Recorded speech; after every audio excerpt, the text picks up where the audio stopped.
కదా నా క్వాలిఫికేషన్ కూడా ఎంబీఏ ఫైనాన్స్. ఎడ్యుకేషన్కి కొంచెం పక్కకి, ఎడ్యుకేషనిస్ట్, కానీ that is different. Then coming to I worked in Air Force school and KV school, Kendriya Vidyalaya. Okay, so contract base చేశాను కేంద్రీయ విద్యాలయం. ఆ తర్వాత నారాయణ, చైతన్య అలా వర్క్ చేశాను. తర్వాత మన own school Nirbhaya 12 years back start చేసాం ఆ ఇన్సిడెంట్ జరిగినప్పుడే. ఓకే, సో మేము ఎందుకు స్టార్ట్ చేసాము అని అంటే, నేను మా బ్రదర్, ఓకే, పవన్ కుమార్, మేము ఎందుకు స్టార్ట్ చేసాము, ఇంకొక ఇద్దరితో కలిపి స్టార్ట్ చేసాము అప్పుడు. బట్ ఎందుకు స్టార్ట్ చేసామంటే, ఒక కార్పొరేట్ స్కూల్లో మేము చేస్తున్నాం. నేను ప్రిన్సిపల్. ఒకే ఒక ఇన్సిడెంట్, మేము స్కూల్ పెట్టడానికి ఒకరికి యాక్సిడెంట్ అయింది, పేరెంట్కి, ఆయనకి హెడ్ ఇంజరీ అయింది. నేను స్కూల్ పేరు చెప్పదలుచుకోవట్లేదు. నేను ఆ స్కూల్లో ప్రిన్సిపల్గా పనిచేస్తున్నాను, తమ్ముడు అడ్మినిస్ట్రేటివ్ ఆఫీసర్గా పనిచేస్తున్నాను. సో ఆ పేరెంట్కి హెడ్ ఇంజరీ అయింది. పాపం పేరెంట్ హాస్పిటలైజ్డ్. సో వాళ్ళు ఫీజు కట్టలేరు. ఫైనల్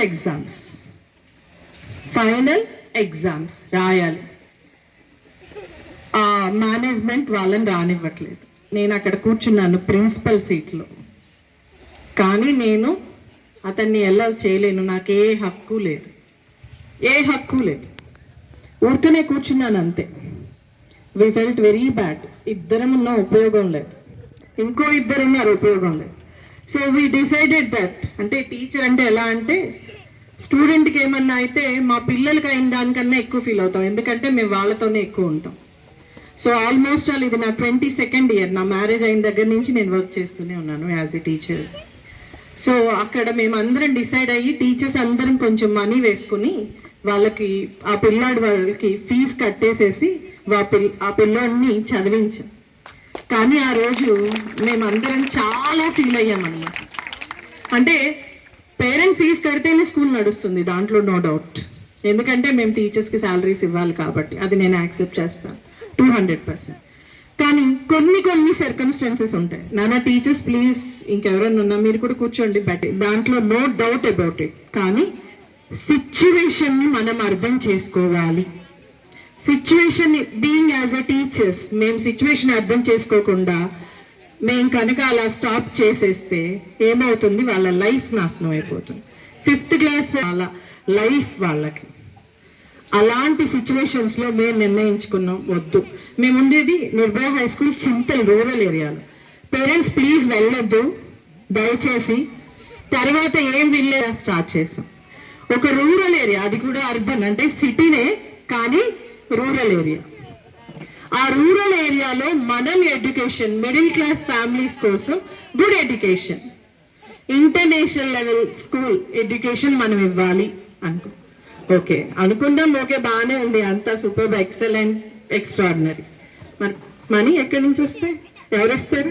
మంత్లీ శాలరీ వస్తుంది, ఎందుకు అనవసరంగా? ఓకే, అమ్మాళ్ళు అంటారు, అత్తయ్య వాళ్ళు అంటారు, అందరు అంటారు, అవునా? But we decided, we started. Sir ఇందాక విఠల్ సార్ చెప్పినట్లు 2-3 సంవత్సరాలు అన్నీ అమ్మేయాలి, అంతే. అమ్మేసాం, కొనేసాం, చేసేసాం, సాధించేసాం. ఇప్పుడు అక్కడ 820 స్ట్రెంత్. ఆ స్కూల్ బిల్డింగ్ పట్టేది 800 మంది, ఒక 20 మంది స్ట్రెంత్ ఎక్స్ట్రానే ఉన్నారు. ఓకే, 12 ఏళ్ళ నుంచి. అండ్ అక్కడ 12 ఏళ్ళ నుంచి అని చెప్పాను కదా, అక్కడి నుంచి 10th class అయిపోయిన పిల్లలు ఎవరైతే ఉన్నారో వాళ్ళు చాలా మంది డాక్టర్స్, ఇంజనీర్స్, ఓకే, అండ్ ఇంకా చాలా అయ్యి అలమ్నీస్, అంటే సక్సెస్ అయ్యి మళ్ళీ మన స్కూల్కి తిరిగి వస్తున్నారు. అప్పుడు మేము పడుతున్నాం చూడండి ఆనందం. పేరెంట్స్గా మీరు ఎంత ఆనందపడుతున్నారో మాకు తెలియదు, కానీ టీచర్స్గా వాళ్ళకి టీచ్ చేసినందుకు మేము చాలా ఆనందపడుతున్నాం. ఓకే, సో ఏంటి మేడం ఇలానే చెప్తారు అందరూ?